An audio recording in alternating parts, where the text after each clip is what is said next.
Bismillahirrahmanirrahim. Assalamualaikum warahmatullahi wabarakatuh. Eh, Perkenalkan, nama saya Dede Rohaniawati, pengampu mata kuliah Pancasila dan Kewarganegaraan. Mohon maaf ya, pertemuan hari ini saya agak sore ngepost videonya karena memang buku sumbernya baru datang, kemudian ya segala macamnya ya saya persiapkan terlebih dahulu. Jadi itulah kenapa agak lama ya. Oke, baik ya. Mudah-mudahan sih tidak mengganggu jadwal yang seharusnya ya, karena kan seharusnya pagi. Oke, langsung saja. Saya ingin memperkenalkan diri terlebih dahulu ya. Mungkin di antara Anda semua kan pastilah yang pasti nggak kenal, itu yang pertama. Kemudian yang kedua, alangkah lebih baiknya memang memperkenalkan diri terlebih dahulu supaya nanti Anda kenal dengan saya ya lebih jauh lagi, karena kita akan bertemu kurang lebih 1 semester ya. Oke. Oke, nama saya tadi sudah saya katakan Dede Rohaniawati, panggil saja Bu Dede. Saya S1-nya di UIN Bandung, jurusan PAI dulu, dan S2-nya di UPI Bandung, jurusan Pendidikan Nilai. Jadi memang betul-betul berhubungan ya dengan Pancasila dan kewarganegaraan. Karena ketika saya S2 pada saat itu, memang kebanyakan profesor pembimbing saya itu memang background-nya adalah ilmu sosial, terutama PKN. Oleh karena itu, saya mengajarkan pendidikan Pancasila dan kewarganegaraan. Oke, itu background pendidikan saya. Saya memang dosen tetap di UIN Bandung. Kebetulan home base saya sebenarnya di jurusan PGMI, tetapi secara tugas tugas saya sih sebenarnya di jurusan mana aja, karena saya mengajar sudah sejak lama, kurang lebih 10 tahun di UIN. Jadi memang saya ngajar di berbagai jurusan sih ya, walaupun home base saya di PGMI. Oke, saya rasa cukup ya perkenalannya. Nanti kita akan berkenalan lagi kok. Jadi proses berkenalan Anda dengan saya itu ya memang terus berjalan ya, seiring berjalannya proses pembelajaran ini ya selama 1 semester. Oke, itu tentang saya. Kemudian yang selanjutnya saya ingin langsung memperlihatkan saja seperti apa silabus atau aturan, kemudian apalagi ya, tata tertib, metodenya pembelajaran kita ini bagaimana ke depan, medianya apa, bentuk evaluasinya apa, tugas-tugasnya apa. Nah, langsung saja saya akan memperlihatkan dalam bentuk silabus, oke? Baik, saya akan share silabusnya. Oke ya, ini betul-betul fresh from the oven. Baru selesai. Ngedadak terus ya semuanya dadakan. Oke, ya. Pertama-tama, ini silabus ini akan saya bagikan tentunya kepada Anda semua ya. Baik kelas A, B, C. Nah, untuk kelas D, ya ikut saja dulu ke kelas saya. Saya walaupun ya sebenarnya saya masih menunggu apakah memang kelas D ini diajar oleh saya, oke? Tidak apa-apa, masuk aja ke grup, dan saya juga sudah memberitahu ya kalau tidak salah ke PJ, masuk aja dulu, gampang lah gitu. Perkara nanti Anda diajar oleh siapa, kalau misalnya ya bukan oleh saya ya tinggal keluar dari grup ya. Tapi kalau ternyata memang diajar oleh saya ya udah bagus gitu kan, karena memang Anda semua sudah stay di dalam grup gitu ya. Jadi ikuti saja. Oke, yang pasti hari ini kita perkenalan dulu ya. Perkenalan dulu dengan saya pribadi tadi sudah, kemudian perkenalan dengan mata kuliahnya itu sendiri. Dan memang di silabus juga saya di sini menulis kita memang orientasi perkuliahan dulu gitu ya. Jangan langsung ke materi. Anda harus tahu dulu rule-nya seperti apa online ini, karena pembelajaran online berbeda dengan tatap muka langsung.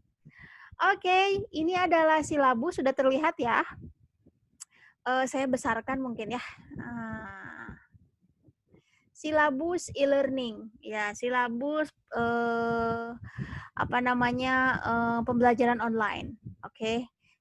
Mata kuliah Pancasila dan Kewarganegaraan, dan saya mengajar PKN ya, kita singkat saja PKN dengan Pak Heris ya. Beliau merupakan dosen pertama dan saya merupakan dosen kedua.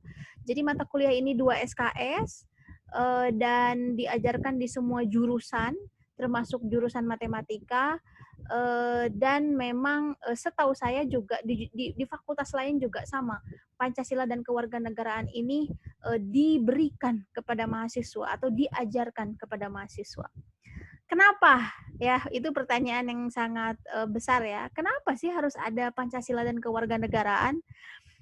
Padahal kan dulu kita waktu SMA mungkin ya, atau Anda Alia, entah Sanawiyah atau SMP begitu ya, kan udah diajarkan ya Pancasila dan Kewarganegaraan. Kenapa sekarang mesti ada lagi gitu di perguruan tinggi? Oke, saya ingin memberikan singkat saja latar belakang kenapa Pancasila dan Kewarganegaraan ini penting untuk dipelajari di perguruan tinggi, terutama di mahasiswa tingkat dasar. Mungkin Anda tahu ya, gitu. Ya kurang lebih mungkin 1 dekade terakhir ini, memang Indonesia ini dihadapkan pada pada kondisi-kondisi di mana kondisi tersebut dapat gitu ya memecah belah negara, bahkan dapat menggerus kecintaan kita kepada negara. Mungkin Anda tahu gitu ya isu intoleransi begitu ya. Kemudian Anda tahu mungkin isu-isu, bukan isu sih, ini memang sudah fakta gitu ya. Terorisme, radikalisme, kemudian apalagi separatisme gitu ya. Separatisme itu di mana ada daerah-daerah tertentu yang ingin memisahkan diri dari Indonesia. Kemudian apalagi ya, ya bahkan sebenarnya ya kalau kita petakan lebih banyak, sebenarnya banyak sekali rongrongan-rongrongan yang cenderung gitu ya menggerus ideologi kita, yaitu Pancasila. Jadi sebenarnya banyak sekali ya kurang lebih 1 dekade ini kejadian-kejadian yang memang cukup gitu ya, cukup fatal, dan ini harus kita hadapi dan harus dicari solusinya, dan salah satunya adalah dengan mengajarkan atau dengan mengedukasi generasi muda terutama di perguruan tinggi. Oleh karena itu, PKN atau Pancasila dan Kewarganegaraan ini penting. Apalagi saya secara pribadi ya, ini saya melihat fenomena sekarang, mungkin kecintaan terhadap negara itu ya kurang ya gitu. Atau kalaupun kurang mungkin banyak generasi-generasi muda yang tidak memahami gitu bagaimana caranya mencintai negara, atau bagaimana cara mengekspresikan kecintaan terhadap negara gitu ya. Karena itu penting sekali itu. Karena ya bayangkan kalau negara kita tidak ada, kita mau kemana gitu. Atau misalnya negara kita diambil oleh orang lain, kita mau kemana gitu. Kan hanya kita yang bisa mencintai, bisa menjaga, melestarikan negara ini gitu ya. Dengan cara apa? Dengan cara memahami ideologinya, dengan cara mengetahui bagaimana konsep kewarganegaraan, dan juga ya tadi mengimplementasikannya dalam kehidupan sehari-hari. Oke ya, itu background-nya gitu ya, kenapa Pancasila dan Kewarganegaraan ini diberikan kepada mahasiswa gitu ya. Apalagi mungkin yang paling hangat sekali adalah sebenarnya isu radikalisme dan terorisme itu sangat hangat. Karena sampai detik ini pun itu masih terjadi, dan sebenarnya ya perguruan tinggi Islam menjadi salah satu objek yang diperhatikan oleh dunia gitu ya, terkait dengan terkait dengan radikalisme dan terorisme ini gitu. Itu makanya penting sekali Pancasila dan Kewarganegaraan ini kita pelajari lebih dalam. Oke? Nah, Di pertemuan kali ini, itu yang ingin saya tekankan begitu ya, betapa pentingnya kita mempelajari Pancasila dan kewarganegaraan.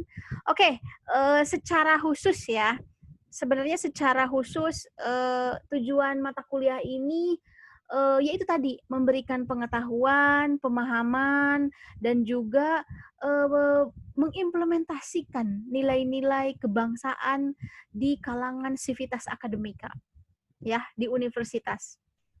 Dan tujuan lain tentunya ya agar mahasiswa menyadari haknya sebagai warga negara, dan juga kewajibannya sebagai warga negara gitu ya.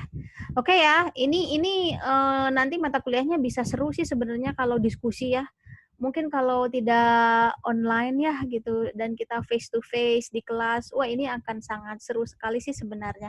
Seru tuh bagaimana ya? Saya melihat banyak sekali memang hal-hal yang menurut saya sangat mendasar ya terkait dengan Pancasila dan kewarganegaraan.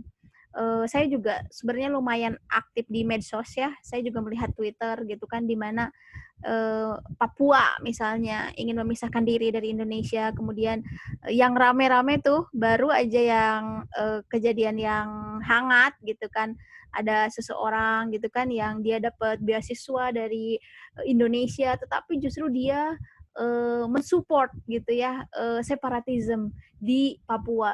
Itu luar biasa menurut saya, dan Pancasila dan kewarganegaraan ini penting gitu ya. Ya, oke ya, bagi ini ya, bagi kalian yang update berita di media sosial, saya rasa tahu itu kasus itu ya yang hangat terjadi. Oke, ini adalah apa ya, tugas ya. Ah ya, oke. Jadi di dalam pembelajaran online ini tentunya akan banyak sekali tugas ya. Mungkin bukan hanya dari saya aja ya, dari dosen-dosen lain juga pasti akan banyak tugas. Ya karena memang dengan apa lagi gitu kan saya menilai Anda kalau tidak dengan tugas. Oke, sebentar ya. Ini ada gangguan WhatsApp-nya nyala. Saya off dulu ya supaya tidak mengganggu. Oke ya, kembali ke sini. Mana tadi? Oke. Kembali ke silabus ya. Kembali ke silabus. Jadi selama Anda belajar dengan saya, dengan Pak Heris, pasti akan ada tugas. Tugasnya seperti apa? Oke, saya akan memperlihatkan ini. Loh kok ini ya? Sebentar ini jadi aja hilang. Nah, ini ya. Oke, sebentar. Saya takutnya tidak kelihatan di layar Anda. Oke, sudah ya. Nah, pertama, yang pasti ada tugas mandiri. Jadi tugas mandiri ini tugas individu yang akan diberikan oleh saya ya, langsung. Nah, tugas mandiri ini seperti apa?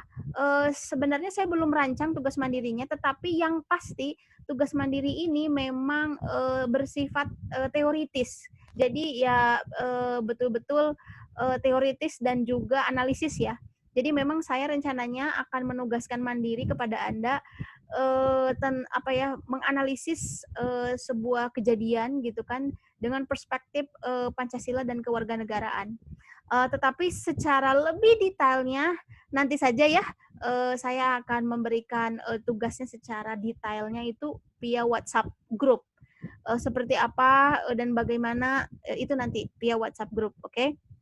Nah, itu tugas mandiri yang pertama, dan tugas mandiri yang kedua memang rencananya saya juga akan memberikan sebuah tes gitu ya. Tes betul-betul tes multiple choice di mana tes-tes tersebut memang didasarkan pada konsep yang sudah saya berikan kepada Anda gitu ya.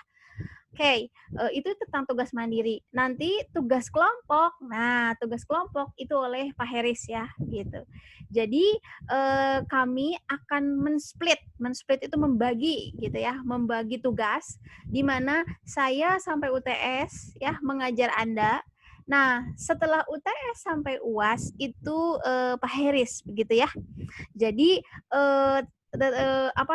tugas yang berhubungan dengan saya itu tugas mandiri yang tadi, dan UTS, begitu ya. Jadi pertemuan 1 sampai UTS itu tanggung jawab saya, tesnya juga tanggung jawab saya yang tadi tugas mandiri, dan juga UTS-nya juga tanggung jawab saya. Nah, nanti setelah UTS itu ada tugas terstruktur dari Pak Heris. Nanti beliau akan memberikan langsung seperti apa tata caranya, tugas terstruktur, dan juga nanti mungkin UAS-nya seperti apa bentuknya, nanti Bapak yang akan menjelaskan langsung kepada Anda. Jadi memang pertemuan awal ini saya dulu begitu ya, yang akan maju, yang akan mengajar Anda online. Oke, itu terkait dengan tugas gitu ya. Jadi rencananya tugas mandiri itu ada 2, yang tadi yang analisis sebuah fenomena atau kejadian yang sedang hangat terjadi gitu ya, dengan analisis Pancasila dan kewarganegaraan. Kemudian yang kedua tadi ada kuis ya. Aturan atau tata caranya seperti apa, nanti saya akan jelaskan di grup ya lebih lanjut. Oke, next. Jadi kalau kita melihat porsinya, tugas mandiri itu ya 25%. Jadi besar ya, 25%. Tugas terstruktur di sini 20% ya, 20%. Kenapa? Karena kan tugas terstruktur itu namanya juga sama-sama ya gitu. Jadi kan agak ringan lah gitu tugasnya. Oleh karena itu porsinya 20% nilainya. UTS 25% sama dengan tugas mandiri, dan UAS itu 30% kalau dipersenkan. Jadi memang yang paling besar itu UAS ya gitu. Oke, untuk lebih lanjutnya lagi, lebih khususnya lagi atau spesifiknya lagi, beginilah nilai akhir yang nanti akan Anda peroleh di akhir semester terkait mata kuliah Pancasila. Jadi ada rumusnya ya, nilai akhirnya di sini diperlihatkan ya.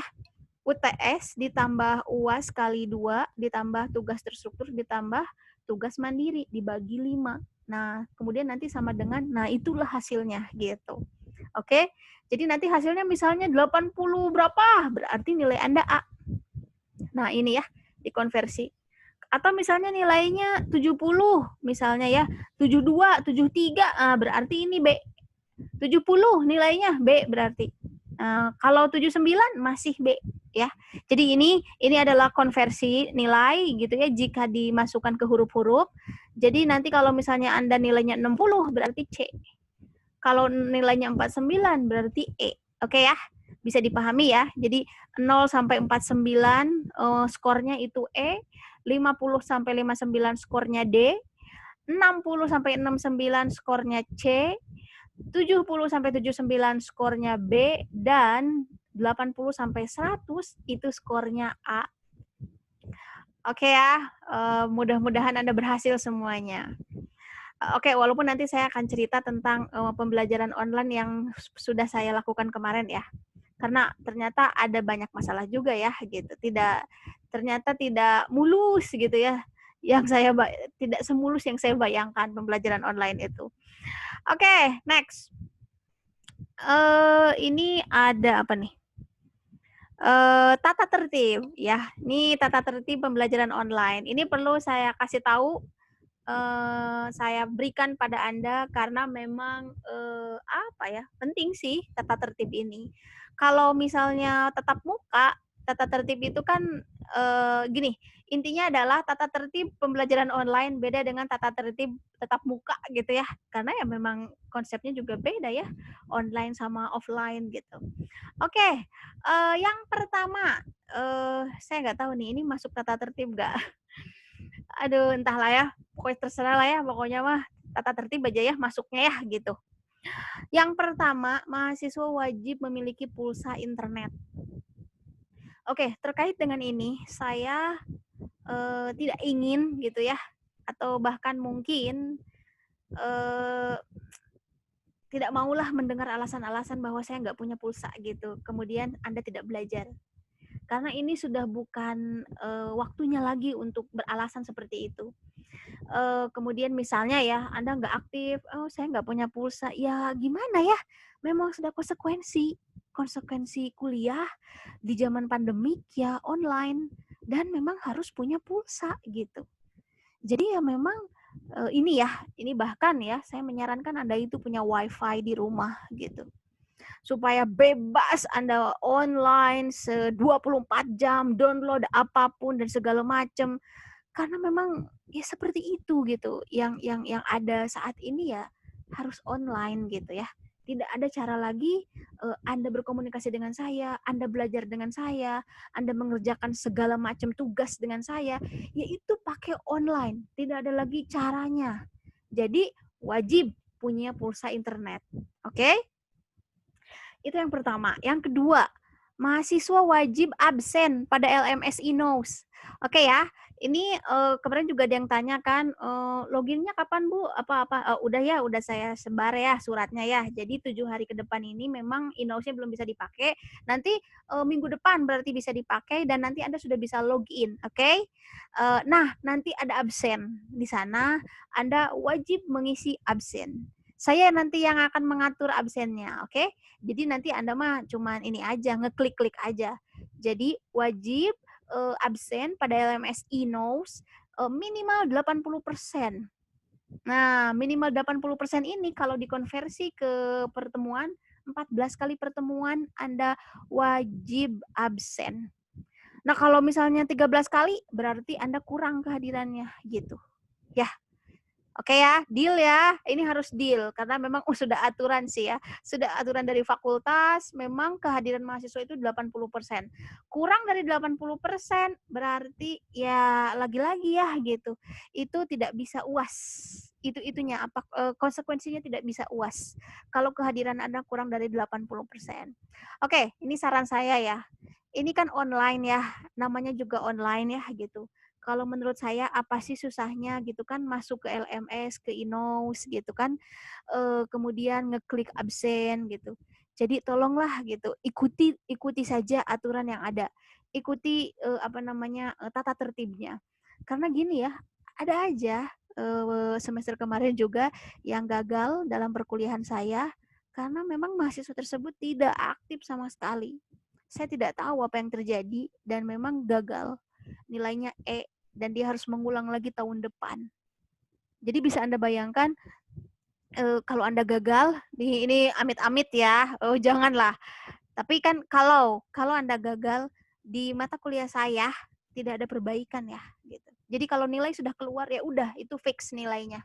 Jadi kalau misalnya nilainya ternyata misal ya, itu kan gagal ya, atau D itu gagal sih menurut saya, jangan diambil nilainya karena jelek. Udah aja ngulang aja tahun depan. Oke, dengan mengontrak lagi dalam KRS.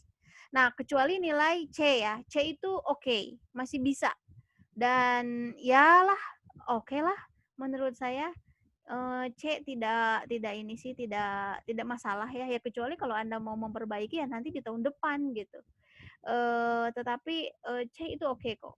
Tidak apa-apa. Jadi nilai A, B, C itu aman ya. Masih aman. A jelas ya aman banget. B iyalah pasti. C masih aman. Tapi kalau nilai Anda D atau E, saya menyarankan Anda mengulang lagi tahun depan. Oke ya? Deal ya? Tidak ada perbaikan setelah nilai keluar. Jadi ini absen LMS INOS wajib, oke? Nomor 3, mahasiswa wajib aktif mengikuti pembelajaran sampai tuntas melalui LMS INOS. Ya iya, tuntas itu ya tadi minimal 80%.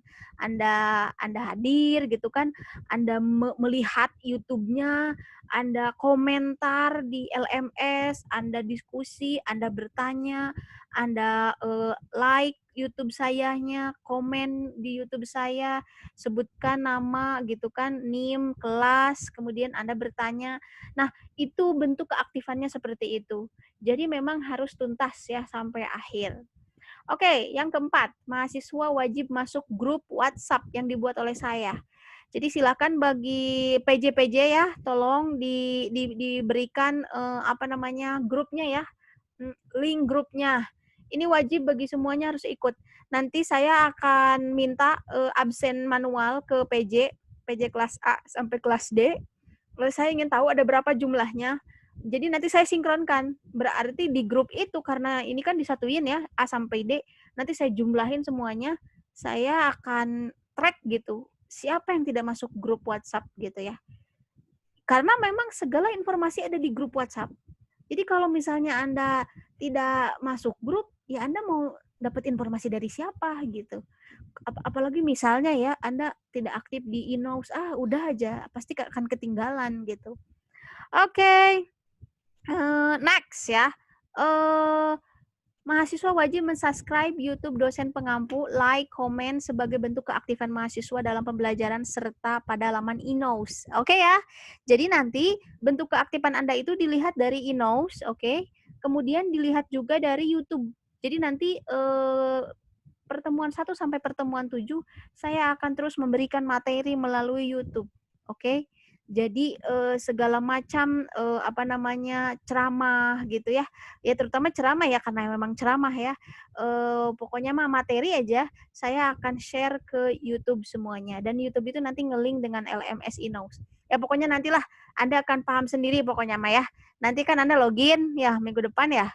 Anda login, nanti Anda akan paham sendiri. Nanti di situ nanti ada video, ada absen, ada ruang diskusi, apa-apa. Pokoknya lama-kelamaan ngerti sendiri kok. Ya 1-2 hari udah paham.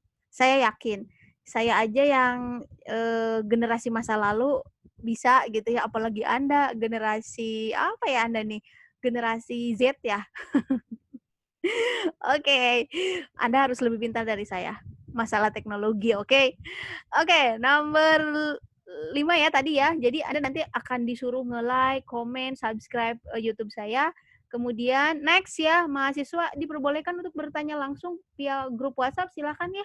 Anda tanya aja, gak usah sungkan, tidak usah mengganggu. Ya memang mengganggu, tapi kan memang itu pekerjaan saya. Memang saya harus melayani Anda, menjawab pertanyaan-pertanyaan Anda. Jadi silahkan Anda boleh tanya langsung via grup WhatsApp. Bahkan saya menganjurkan Anda itu bertanya via grup aja. Jadi kan diketahui oleh banyak orang. Jadi si orang ini yang lainnya, teman-teman yang lain tahu gitu. Oh begini, begini, begitu. Oke ya? Jadi itulah kenapa saya itu menyatukan dari A sampai D karena yang saya alami semester kemarin infonya sama ya gitu. Ya udahlah disatuin aja gitu. Ya memang seperti ini kelas online gitu. Oke ya. Jadi tadi ya boleh Anda langsung bertanya melalui grup WhatsApp. Dianjurkan bertanya di grup, tidak japri. Kecuali memang sangat pribadi ya. Sangat pribadi misalnya misal ya Bu apa ya yang sangat pribadi misalnya aduh Bu UTS saya 10 nilainya. Nah itu pribadi kan mungkin Anda malu ya gitu kan, mungkin Anda malu gitu kan kalau ditanya di grup gitu kan diketahui oleh teman banyak gitu kan bahwa nilai Anda itu 10 dari 100, bolehlah japri gitu. Tapi kalau bersifat betul-betul bisa diketahui oleh orang banyak via grup aja nanyanya, oke? Oke, nanti saya akan menjawab pertanyaan Anda semua di hari kerja dari Senin sampai Jumat dari pukul 7.30 sampai 16. Jadi ini benar-benar kayak office hour ya. Jadi saya akan membalas Anda dari 7.30 sampai 16 dari Senin sampai Jumat ya. Tapi jika saya sedang santai bisa saja saya WA mungkin hari Minggu, mungkin jam 12 malam, mungkin jam 1, bisa aja. Karena yang sudah-sudah kalau saya sih ngebales sebenarnya ya, kalau saya punya waktu bisa kapan aja. Jam 2 juga saya bisa balas, jam 2 malam bisa ya karena kan memang sering bergadang kan karena banyak pekerjaan. Jadi bisa saja. Kalau tadi ya santai dan sayanya mau ngebales malam-malam misal. Oke ya. Itu tentang aturan tata tertib pembelajaran online. Sebentar. Jadi nomor 7 itu saya jelaskan lagi ya. Segala bentuk pertanyaan melalui WA akan dibalas pada hari kerja Senin sampai Jumat pukul 7.30 sampai 16. Tapi jika saya sedang santai bisa saja saya membalas di luar jam kerja. Oke. Ya. Seperti inilah silabus dari Pancasila dan Kewarganegaraan. Oke, ini pertemuan 1 sampai pertemuan 8 saya agak buramkan ya warnanya karena itu menandakan bahwa itu tugas saya.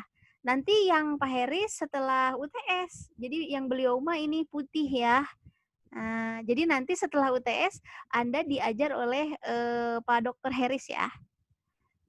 Oke ya, karena ini dosennya memang berdua. Oke, saya ingin menjelaskan sedikitnya tentang silabus. Apa sih isi dari Pancasila dan Kewarganegaraan ini? Silabusnya. Yang pertama, orientasi perkuliahan. Hari ini ya, detik ini, saya memakai metode ceramah. Nah, nanti setelah ini selesai, video ini selesai, silahkan jika Anda ingin bertanya langsung via grup, oke? Nanti saya akan jawab melalui voice note. Nah, seperti yang kemarin, kan ada banyak yang nanya tuh. Nah, nanti saya jawab juga pakai voice note, disatukan gitu.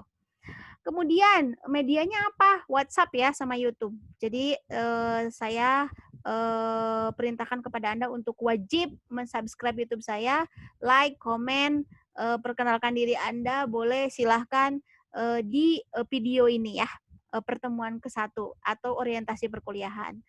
Oke, makanya di keterangan saya sebut wajib subscribe, like, and comment. Nah, oke ya. Kita sudah perkenalan ya. Anda udah kenal ya dengan saya ya. Minimal-minimalnya Anda tahu nama saya kan. Background pendidikan itu sangat penting ya. Kalau di perguruan tinggi. Kemudian apalagi ya? Ya udahlah pokoknya mah itu adalah saya gitu ya. Anda sudah tahu, kemudian perkenalan mata kuliah juga tadi sudah, tata tertib sudah ya barusan, metode, media, tugas, evaluasi juga tadi sudah saya jelaskan. Oke, sebenarnya secara umum media yang akan kita gunakan itu jelas ya, medianya laptop ya, kemudian memakai jaringan dan memakai program LMS Knows, oke? Itu media yang akan kita gunakan. Metodenya mungkin ini saya secara umum aja menjelaskan kepada Anda. Yang pasti saya akan ceramah terus dan ceramahnya bersifat online. Jadi ceramah yang memakai YouTube itu akan selalu saya berikan. Karena kalau saya hanya menugaskan untuk baca, tapi sayanya tidak menjelaskan, ya biasanya ya gitu nggak jelas gitu. Jadi oleh karena itu dari pertemuan awal sampai akhir sampai ke pertemuan 7 itu saya akan terus ceramah kepada Anda melalui YouTube, oke? Next ya, nanti pertemuan kedua. Nah, ini langsung ke konten. Ada urgensi mata kuliah PKN di perguruan tinggi. Urgensi itu pentingnya mata kuliah PKN di perguruan tinggi. Nanti saya akan menjelaskan lebih dalam ya di minggu kedua, yaitu minggu depan. Oke, tadi sebenarnya sudah agak singkat saya jelaskan, tapi minggu depan itu akan lebih diperdalam lagi. Kenapa kita perlu PKN gitu ya. Nah, next, pertemuan ketiga, sejarah lahirnya Pancasila sebagai dasar negara Indonesia. Ini tidak asing mungkin ya. Anda juga sudah pernah membaca ini atau belajar ini, tetapi saya akan memberikan juga gitu ya pemahaman tentang sejarah lahirnya Pancasila, oke, dari perspektif lain. Oke, nomor 4, urgensi pendidikan kewarganegaraan. Nah, yang pertemuan keempat ini lebih khusus tentang kewarganegaraan. Ini penting sekali ya, bahkan menurut saya urgensi pendidikan kewarganegaraan ini akan berkorelasi dengan tata negara loh. Karena di tata negara itu dijelaskan juga tentang kewarganegaraan. Mungkin bagi teman-teman nih ya yang background-nya IPS itu pasti paham lah tentang tata negara ya gitu. Mudah-mudahan masih ingat ya. Cuman konsep kewarganegaraan itu ada di tata negara juga. Itu ngeling tuh ke mata pelajaran tata negara. Oke, pertemuan kelima masih dengan saya. Nanti saya akan berbicara tentang Pancasila sebagai sistem filsafat Indonesia. Dan yang pertemuan keenam itu identitas nasional. Oke ya? Itu saya akan membicarakan tentang identitas nasional. Pada dasarnya nanti saya ya akan memberikan tugas sih pada Anda gitu ya. Tadi seperti yang sudah saya katakan tadi, tugasnya yang mandiri itu, yang 2 itu akan saya berikan lebih spesifik lagi nanti di WhatsApp tata caranya. Dan terakhir pertemuan ke-7. Jadi memang Anda sama saya ini hanya 7 kali bertemu ya. 8 kali lah sama UTS ya. Oke, tapi saya tidak akan keluar dari grup ya. Saya tidak akan keluar dari grup sampai akhir pembelajaran. selama nilainya masih ada di tangan saya atau di tangan Pak Heris, di tangan kami berdua, saya tidak akan keluar dari grup. Tapi nanti setelah nilai keluar tuh, baru saya meninggalkan grup, oke? Nah, pertemuan ketujuh, saya ingin Zoom meeting dengan Anda. Jadi saya ingin face to face dengan Anda, dan ini otomatis akan masing-masing kelas. Masing-masing kelas, Zoom meeting, metodenya ya ceramah, tanya jawab, kita diskusi. Apa saja yang sudah Anda dapat dari pertemuan 1 sampai 6, kita refleksi itu. Kemudian yang selanjutnya, apa yang ingin Anda tanyakan pada saya? Mungkin ya, ada yang belum terjawab oleh saya, ada yang belum jelas, atau misalnya ada yang ingin disampaikan. Pokoknya refleksi lah, refleksi pembelajaran dari pertemuan pertama sampai ke-6. Begitu ya. Nanti kode meetingnya akan dibagikan via grup WhatsApp, dan jam-jamnya juga sama, tetapi yang pasti jamnya sesuai dengan ini ya, sesuai dengan jadwal aja lah. Ya, sesuai dengan jadwal, takutnya bentrok dengan dosen lain yang misalnya Zoom meeting juga. Nah, itu. Jadi, saya akan Zoom meeting rencananya sesuai dengan jadwal Anda aja. Oke? Oke, itu nanti Zoom meeting tentang refleksi perkuliahan dari pertemuan 1 sampai ke-6. Nah, pertemuan 8-nya UTS. Oke ya. Sebentar, sebelum ke UTS, jadi tugas mandiri itu tanggal-tanggalnya belum ya, belum ditentukan ya. Pokoknya mah siap-siap aja. Selama dari sekarang gitu ya, sampai pertemuan nanti ke-7 siap-siap aja gitu kan. Akan ada tes aja, itu aja lah. Oke, entah di pertemuan keberapanya belum, saya belum merencanakan itu.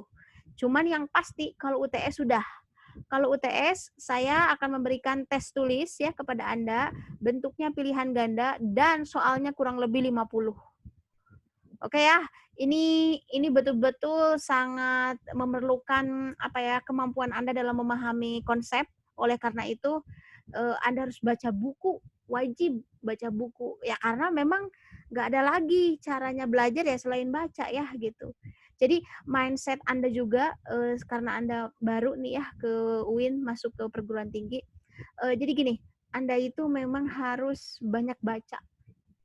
Jadi kalau tidak banyak baca, udah ketinggalan semuanya. Gitu ya. Oleh karena itu, pilihan ganda nanti di UTS memang banyak sekali ya, 50. Ya, saya ingin tahu seberapa jauh kemampuan Anda tentang memahami konsep Pancasila dan kewarganegaraan ya, dari pertemuan 1 sampai 7. Oke, nanti linknya juga akan diberikan di LMS Inos ya. Pokoknya mah udahlah, nanti udah diatur oleh saya linknya seperti apa dan sebagainya. Nanti ada instruksi lebih lanjut di grup WhatsApp. Oke, itu untuk UTS. Nah, setelah UTS, ini baru Pak Heris ya. Nah, ini sudah disusun juga silabusnya. Ini adalah tema-temanya untuk pertemuan ke-9, 10, 11, 12, 13, 14, 15, sampai ke-16.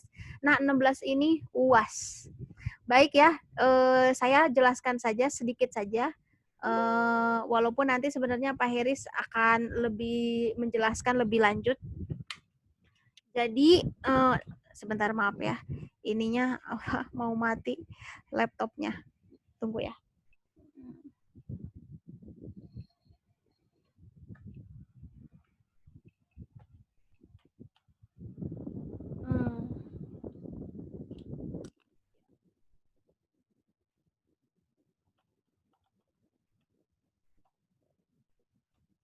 Ya, laptopnya mau mati. Sebentar, ini kenapa ya? Kok gak bisa? Oke, baik ya. Sambil lanjut aja. Jadi, pertemuan ke-9 itu tentang negara dan konstitusi. Pertemuan 10, hubungan negara dengan warga negara. Oke, sudah ya. Sudah ngecas. Oke, hubungan negara dan warga negara. Pertemuan ke-11, demokrasi di Indonesia.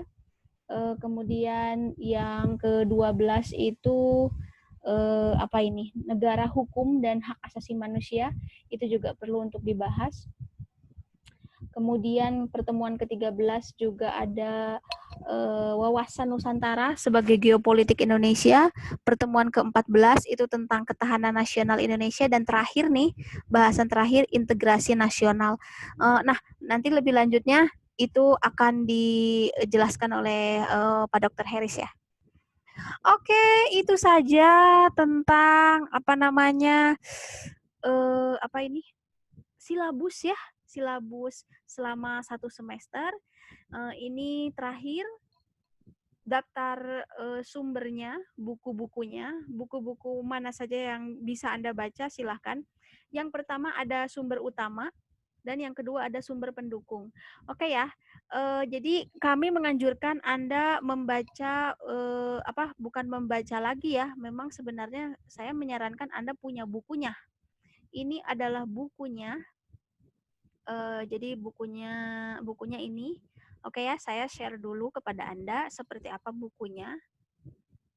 Oke, sudah terlihat ya. Nah, ini bukunya.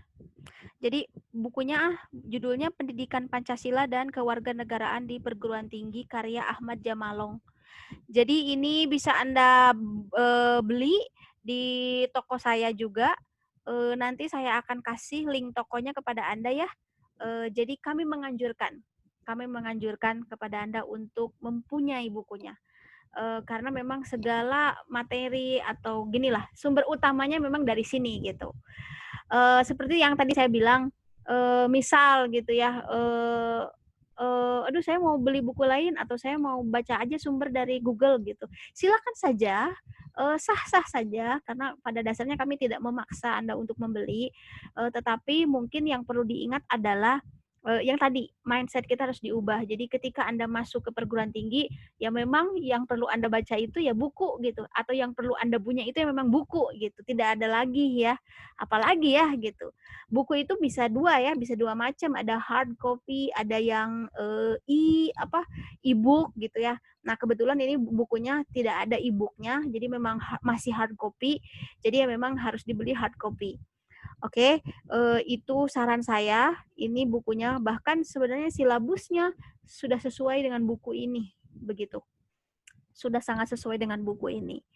Oke, itu buku. Kemudian kita lihat lagi tentang buku-buku yang lain. Sumber pendukung banyak ya, buku itu banyak sekali. Bahkan Anda itu semakin banyak baca, semakin bagus, begitu ya. Memang harus banyak baca gitu. Makanya kenapa sih saya itu menyarankan Anda untuk membeli buku atau untuk mempunyai buku, ya karena memang kalau di rumah Anda belajarnya gimana gitu. Nah, saya juga ya, berpikir ke arah situ sih. Apakah memang baca-baca di Google, online aja atau gimana gitu. Setidaknya kalau punya buku sumber kan, oh ada gambaran lah gitu. Oke, ini adalah sumber pendukungnya ya. Nah, ada Muhammad Thohir, Intisari Pendidikan Pancasila dan Kewarganegaraan, kemudian Darmo Diharjo, Pancasila Suatu Orientasi Singkat. Wah, banyak ya. Jadi saya sudah menyusun sumber-sumber yang bisa Anda beli, yang bisa Anda baca. Bahkan saya terakhir ini menuliskan di sini jurnal-jurnal. Oke ya, mungkin apa sih jurnal? Nah, nanti Anda cari di Google Scholar. Nah, ini ada tulisannya ya, yang P. Jurnal-jurnal tentang tentang Pancasila dan kewarganegaraan. Silakan dicari di Google Scholar. Nah, itu gratis tuh jurnal-jurnal. Silakan Anda baca begitu ya tentang jurnal-jurnalnya gitu. Supaya Anda juga berkenalan apa sih itu jurnal gitu. Jurnal itu jadi artikel ilmiah gitu ya yang berisi tentang hasil-hasil penelitian dari para pakar biasanya. Dari para pakar, ada juga para mahasiswa di perguruan tinggi. Dan kalau misalnya Anda ingin baca jurnal-jurnalnya, boleh. Pancasila dan Kewarganegaraan banyak sekali jurnal-jurnalnya dan itu bisa dilihat di Google Scholar. Oke ya. Baik, itu adalah saran kami atau anjuran kami untuk kepada Anda untuk memiliki sumber utama, karena memang saya pun menyusun evaluasi dan sebagainya juga sebenarnya mengacu pada sumber utama juga sih gitu ya, sebagian gitu ya. Ada juga ke sumber-sumber lain gitu, tapi ya memang ke sumber utama juga banyak gitu ya yang akan diambil evaluasinya dari situ. Oke, itu saja dari saya sebagai dosen kedua di mata kuliah Pancasila dan Kewarganegaraan Untuk selanjutnya, silahkan bagi Anda yang ingin bertanya, mungkin belum jelas apa yang saya jelaskan barusan atau yang tadi, silahkan Anda boleh komen di grup WhatsApp ya, karena inause-nya belum ada, belum aktif. Jadi silahkan Anda langsung saja lihat di, maaf, komen di grup WhatsApp. Itu saja mungkin yang bisa saya sampaikan, kurang lebihnya mohon maaf. Sukses, tetap semangat, dan oh ya, pesan saya, jangan menyepelekan pembelajaran online. Karena yang sudah-sudah banyak juga yang tidak lulus, oke? Padahal online ya, terlihat seperti sepele gitu. Tapi banyak juga yang tidak lulus. Ini betul-betul bukan saya apa ya, kalau bahasa Sunda mah nyingsieunan gitu, tapi memang fakta gitu. Ada yang tidak lulus di pembelajaran online karena tadi tidak mengikuti rule-nya, tidak mengikuti anjurannya, dan tidak mengikuti apa yang saya sarankan gitu. Oke, semoga berhasil, sukses, semangat, tetap optimis. Insya Allah masa pandemi ini akan berakhir. Saya yakin sih, dan memang harus berakhir ya. Oke, assalamualaikum warahmatullahi wabarakatuh.